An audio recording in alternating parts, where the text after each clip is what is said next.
Thanks for tuning in. Let me know where you're watching from, so feel free to drop a comment below. I sat in my truck, the engine purring quietly as I stared at the house across the road. It was just an ordinary suburban home, the kind you'd pass by without a second thought. Yet, there I was, gripping the steering wheel so tightly my knuckles turned white. Inside that house was my wife, Hannah, and the guy she'd been seeing, a smug-looking man named Cole. I couldn't say exactly what drove me to act that night. Maybe it was her voice on the phone earlier, too cheerful and rehearsed. She'd been full of excuses lately, errands, late nights at work. But this time her story was full of holes. "I'm at Claire's house for book club," she had said, but her casual tone gave her away. Claire had posted on Instagram that day, showing she was out of town. Hannah didn't know I'd seen it. That's when I decided to follow her, which led me here, parked and waiting, frustration churning inside me. I picked up my phone and dialed Hannah's number. She answered on the second ring, her voice bright and artificial. "Hey babe, just about to head home. What's up?" "Don't rush," I replied evenly. "I'll be home in about half an hour." The pause on the line was heavy, just long enough for her to realize something was wrong. "See you soon," she said, her voice faltering before she hung up. Moments later, the front door of Cole's house swung open. Hannah stumbled out, her hair a mess, blouse buttoned wrong, her face pale as she spoke rapidly into her phone. Cole followed, looking more annoyed than worried. They moved toward their cars, Hannah holding her purse tight, like it was the only thing keeping her together. I smiled bitterly and muttered, "Game over." Stepping out of the truck, I felt the weight of the bat in my hand. It felt heavier than it should, but my resolve was firm. I told myself it wasn't about violence. It was about reclaiming control over my life. Hannah and Cole were too busy to notice me at first, scrambling toward their cars. "Hey!" I shouted, my voice cutting through the quiet night. Hannah froze, dropping her phone onto the driveway. Cole turned to me, his confident grin slipping before he forced it back. "Dylan, what are you doing here?" Hannah said, her voice higher and shakier than usual. She'd never been a great liar, but she'd gotten bolder recently. I chuckled, but there was no humor in it. "No, the real question is, what are you doing here?" "Should I spell it out?" Her face turned red, but she said nothing. She glanced at Cole, who shrugged, looking more irritated than worried. "You've got a lot of nerve showing up," Cole said, stepping forward. He was bigger than me, thought he could intimidate me. But the way he looked at Hannah made my blood boil. "You think this is your business now?" I said, taking a step closer and lifting the bat slightly. "Stay out of it, Cole. This is between me and my wife." "Dylan, stop," Hannah hissed. "You're overreacting." "Overreacting?" I snapped, turning my gaze to her. "I caught you sneaking out of another man's house, and you're trying to tell me this is a misunderstanding?" She looked anywhere but at me. "It's not what you think. Don't insult my intelligence," I cut in. Cole opened his mouth, but I slammed the bat down on the hood of his car, denting it with a loud thud. Hannah screamed, and Cole stepped back, fear replacing his cocky look. "Just the beginning," I said coldly. "You think you can wreck my life without any consequences?" Tears started streaming down Hannah's face as she reached out to me. "Dylan, please. It's not like that. I can explain." I took a step back, shaking my head. "Explain what?" "That you were cheating while I was working myself to the bone for us? Playing house with this guy?" Her tears dried quickly, and anger flashed in her eyes. "You know what? If you weren't so boring, maybe I wouldn't have needed someone else," she spat, her voice sharp. That stung more than I expected. For a moment, I just stood there, stunned. Cole's smirk returned. "She's right, man. You don't deserve her." Before I knew it, I swung the bat again, catching his arm. He yelped and stumbled back, clutching it. "Dylan, stop!" Hannah screamed, but I was already done. I turned to her, my voice cold and final. "Pack your things. When I come home, I don't want you there." She stared at me, defiance turning to shock. "You can't be serious." "Oh, I am," I said. "It's over, Hannah. You made your choice." Without waiting for a reply, I walked back to my truck and got in. As I drove away, I glanced in the rearview mirror and saw Hannah yelling at Cole, who cradled his arm. For the first time in a while, I felt a strange calm. But deep down, I knew it wasn't over. Hannah wouldn't go quietly, and Cole had no idea what mess he'd stepped into. At home, the silence felt heavier than ever. I poured myself a drink and sat on the couch, the bat leaning against the table, a silent witness to what had just happened. By the time I got back to the diner, Jake had more news. "You won't believe this," he said, sliding his phone across the table. It showed some shocking information. Cole wasn't just some random guy. He was a scam artist, with records of cons involving women in 3 different states. My stomach tightened at the realization. "So, Hannah's just another one of his marks?" I asked, my voice uneasy. "Not quite," Jake replied. "She's part of it." He pulled up a Reddit thread, complete with screenshots from others who had been duped by Cole and Hannah's schemes.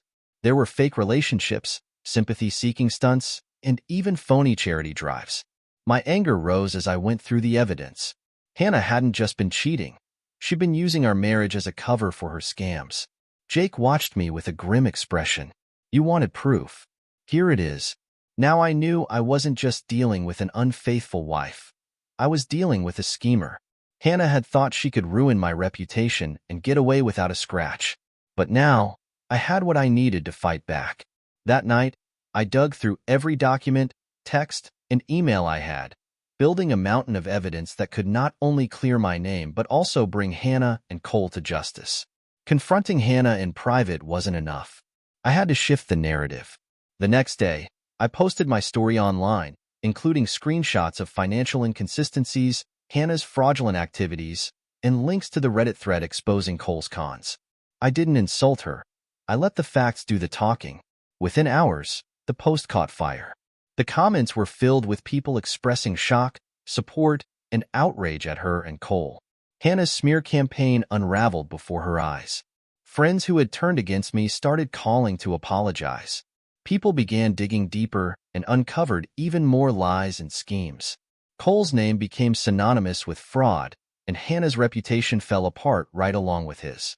That evening, Hannah stormed into the house, eyes blazing. "How dare you put our business out there like that?" she shouted. I chuckled, though there was no humor in it. "Business? Hannah, you've been laundering money and scamming people. And now, you're angry I exposed it? You don't understand," she yelled, her voice desperate. "I did it for us. Cole promised." "Don't even start justifying this," I interrupted. "You ruined everything out of greed. Was it worth it?" For the first time, I saw fear flash in her eyes. The real Hannah was finally showing. A woman who believed she could manipulate her way out of anything but was now out of tricks. "This isn't over," she whispered, turning to leave. "No," I said quietly. "It's just beginning." I knew Hannah wouldn't back down. She had too much pride to walk away. I spent the next day preparing, working with Jake and my lawyer to make sure everything was set. The evidence we had would do more than clear my name. It would take down their entire operation. But I wasn't just going to wait for the legal process. I needed to handle this myself. That night, Hannah called. I wasn't surprised by the venom in her voice. "We need to talk," she demanded. "About what?" I said. "You ruining my life or me exposing yours?" "Dylan, this has gone too far. We can fix it, but we need to meet. Alone." I almost laughed at how predictable it was. "Fine," I said. "Where?" She paused, then said, "Cole's place." "Half an hour." "Sure," I replied, hanging up, but I wasn't going in unprepared. Jake insisted on coming and waited in the car a block away, just in case things went sideways. "You sure about this?" he asked as I grabbed the recorder from the glove box. "Positive," I said. "She thinks she can play me, but I'm done being on the defensive." I drove up to Cole's place, the same house where this all began. The porch lights were low, and Hannah stood there, arms crossed. She looked shaken, like someone who just had a taste of their own medicine. "We can fix this, Dylan," she started when I approached. "You don't have to ruin everything." I stopped a few feet away and kept my face blank. "Hannah, you already ruined everything. What do you want?" She glanced around nervously, like she was expecting someone to be watching. "You don't get it," she said, lowering her voice. "Cole's dangerous. If you push this, He'll come after both of us. Both of us? I repeated, pretending to be surprised. Since when are you the victim? Her voice trembled. I made mistakes, but I didn't know what I was getting into with him. He promised me freedom, excitement, but it was all lies. Now he's blackmailing me. With what? I asked, my voice cold. Photos, messages, stuff he could use to destroy me even more than you already have. Her performance was good, convincing even, but I wasn't buying it. Before I could say anything, the doors swung open and Cole stepped out. He wasn't smirking this time. His eyes were sharp, his stance menacing. You should have stayed out of this, he growled. Nice to see you too, Cole. How's the arm? I shot back. His jaw tightened, and I saw a flash of anger. You think you're clever, posting all that online? You've made things worse for yourself. Hannah stepped between us, hands raised. Stop it. This isn't helping. Helping? I laughed bitterly. Hannah, you're still trying to play both sides. It's sad. Cole took a step forward. Listen, you're going to take that post down and back off, or you won't like what comes next. I pulled out my phone, pressing play on the recorder. His threats echoed back at him, and Hannah paled. Cole's face hardened, but there was a flicker of uncertainty. You think that'll scare me? He snapped. No, I said, holding his gaze. But it'll interest the police. They already have the financial evidence, and they'll be even more curious about those charity accounts with Hannah's name on them. Hannah turned to Cole, panic spreading across her face. What's he talking about? Shut up, Cole barked, his composure slipping. He's trying to turn us against each other, but Hannah wasn't buying it anymore. You said it couldn't be traced back to me. Jake chose that moment to step in, tackling Cole to the ground. Thought I'd crash the party, he said, pinning him down. Hannah shrieked, but I grabbed her arm. We're done, Hannah. It's over. The police arrived minutes later.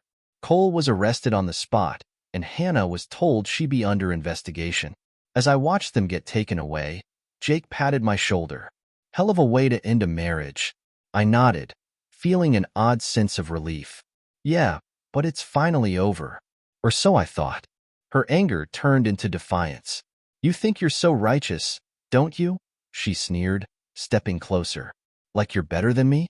Well, guess what, Luke? You're nothing without me. You never were. I took a step forward, my voice calm and controlled.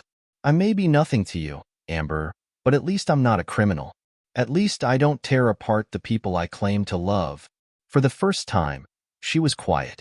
Within 15 minutes, the cops showed up, responding to the tip I'd made earlier.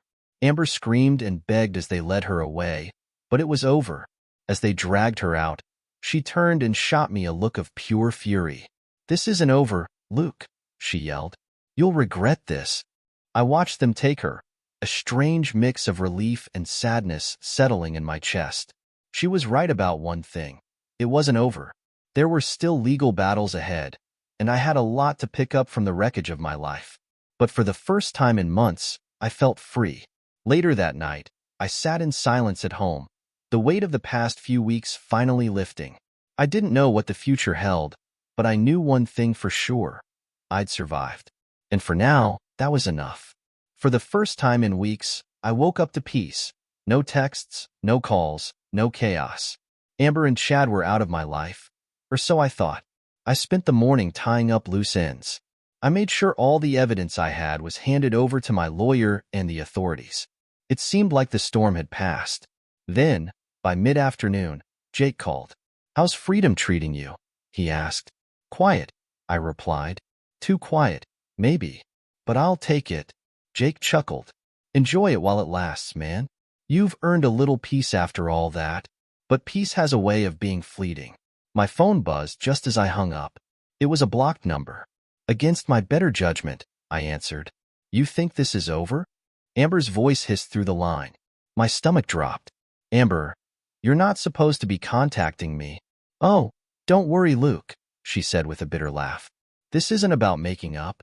I just wanted to let you know. I'm not done. You're delusional, I said, trying to keep my voice steady, even though my insides twisted. You're going to jail. You and Chad both. Amber let out a hollow laugh. You think Chad's the end of it? You think it's just about us? I froze. What are you talking about? You'll see soon enough, she said, and then the line went dead. The rest of the day, I couldn't shake the feeling that something wasn't right. I called Jake and filled him in. She's bluffing, he said. What can she possibly do now? I don't know, I replied. But knowing Amber, it could be something reckless. Jake paused for a moment. All right, let's stay ahead of her. I'll look into it. See if there's anything else she might be hiding. You just focus on staying grounded. That night, I sat in my living room, the silence pressing in on me. I double-checked the locks, feeling paranoid that Amber's vague threat wasn't just a bluff. I was about to head to bed when my phone buzzed again. This time, it was a text from another unknown number. You thought Amber was bad? You don't even know the half of it. Attached was a photo of me, taken just hours earlier, sitting in a coffee shop with Lisa. My blood ran cold. Someone had been watching me. The next day, Jake called with bad news. Luke, you're not going to believe this, he said. Amber wasn't bluffing. Chad wasn't just running a scam with her. He's tied to something much bigger. What are you talking about? I did some digging, Jake explained. Chad's connected to a network of fraudsters, people who specialize in blackmail and identity theft. Amber was just one piece of the puzzle, and it looks like they've already started targeting you. I sank into my chair, the weight of his words hitting me like a punch. Why? Because you're a loose end, Jake said grimly. Amber might be gone, but Chad's people don't like leaving loose ends. Later that evening, I received another message, this time an email. The subject line read, "You've been warned." The body was simple, just a list of my personal information, including my address, work history, and even my social security number. At the bottom, a single line, "Leave it alone, or we ruin you." I stared at the screen, fury replacing the fear that had initially gripped me. They thought they could intimidate me into backing down, but they didn't realize how far I was willing to go. I called Jake. We need to hit back. How? He asked. These people are professionals. You're out of your depth. Maybe, I said, but they've made a mistake. They've underestimated me. Jake sighed. All right, what's the plan? The first step was contacting Lisa. She was hesitant at first, but once I explained what was going on, she agreed to meet. If Chad's people are after you, they'll come after me too, she said. We need to be smart about this. Together, we went through the files she'd given me. Buried deep in the folder was an encrypted document labeled Ops. With some help from Jake's cousin, who was tech-savvy, we cracked it open. What we found was a gold mine and a ticking time bomb. The document was a detailed list of Chad's associates, their operations, and their targets. But if Chad's network found out we had it, they'd come after us with everything they had. The next morning, I drove to the police. They were already building a case against Amber and Chad, but this new evidence expanded their scope. The lead detective assured me they'd act quickly, but his tone didn't inspire much confidence. When I left the station, I noticed a black SUV parked across the street. As I walked to my car, the engine revved, and the vehicle slowly began following me at a distance. I called Jake. I'm being followed. Get to a public place, he said. Don't go home. I ended up at a crowded diner, the SUV still parked across the street. I stayed there for hours, pretending to read the menu while keeping a wary eye on the car. Eventually, it drove off, but the sense of danger lingered. When I finally made it home, I found my house had been broken into. Papers were scattered everywhere. Furniture overturned. My laptop was gone. Someone had been there, and they weren't subtle about it. I called the police and waited for them to arrive. But as I stood there, one thought kept running through my head. Amber's words, "This isn't over." The break-in wasn't random. It was a message. They weren't just watching me. They wanted me to know I was vulnerable. But they'd made a mistake. They underestimated how far I'd go. The next morning, I met Jake in an abandoned parking lot. He handed me a burner phone and a small device. What's this? I asked. A tracker, Jake said. If Chad's people are serious, we need to stay ahead of them. I planted one on the SUV that followed you yesterday. Turns out they've been holed up at a warehouse on the edge of town. My heart raced. And you didn't tell me sooner? I wanted to be sure, Jake replied. This isn't just Chad and his goons. The warehouse is a hub. It's bigger than we thought. I nodded, gripping the device. Then it's time to end this. That evening, I drove to the warehouse and parked a safe distance away. Jake stayed in the car, ready to call for backup if things went wrong. I crept toward the building, my footsteps light on the gravel. Through a cracked window, I saw Chad, Amber, and two other men huddled around a table covered with documents, cash, and electronics. Amber looked different, tired, frantic. She was arguing with Chad, her voice rising. I couldn't hear the words, but I didn't need to. The tension was thick. I pulled out my phone and started recording. The evidence was damning. They were orchestrating their next scam, planning their next move. Then I saw something that made my blood run cold. A folder on the table labeled Luke Files.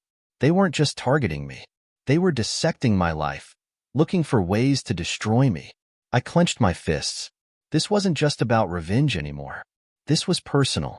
I circled the warehouse, found a side door propped open, and slipped inside. My phone was still recording as I crept closer to the table. I'd never been more aware of how dangerous this was, but it didn't matter. I needed to end it.